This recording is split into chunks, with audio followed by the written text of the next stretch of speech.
Всем привет, котятки, с вами Мидзуки. Простите, что так поздно выкладываю этот фанфик, просто были неполадки с интернетом. Но уже все в порядке. Пожалуйста, поймите меня и простите. Надеюсь, вам понравится вторая часть фанфика, так как я писала ее тоже довольно долго, как и все остальные фанфики. Ну что ж, я думаю, все готовы к просмотру и пора начинать. Поехали! Я не могу понять, что я сказала или сделала, что могло обидеть кота. Говорила я сама с собой. Маринет, откуда он знает, что это Леди Баг? Спросила Тики. В смысле? Ах, точно! Он же сказал, что соскучился по принцессе и Леди Баг. Ну как он узнал? Надо выяснить это, сказала Тики.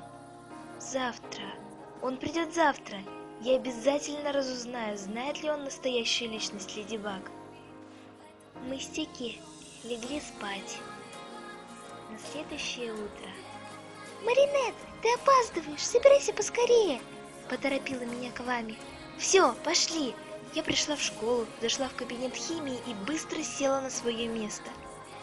Адриана не было в классе, и я спросила у Али: а где Адриан?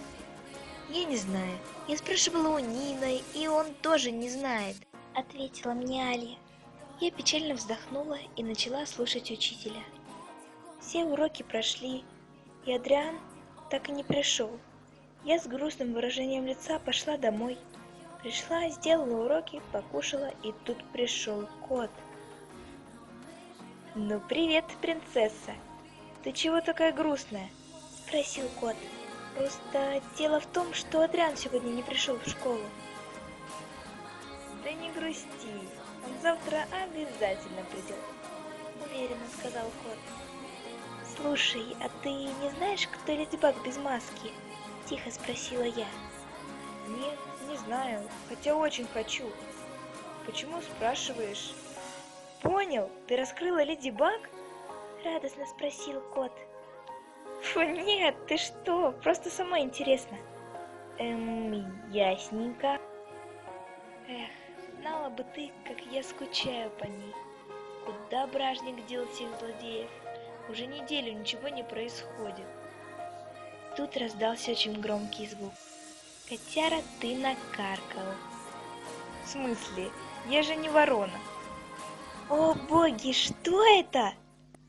А что увидела Маринет, вы увидите в следующем фанфике, когда наберете 50 лайков. А сейчас маленькое объявление. В нашей группе Леди Баг и Суперкот проходит конкурс на самый лучший фанфик. Фанфик победителя озвучу я, Мидзуки. И выложу сюда на канал.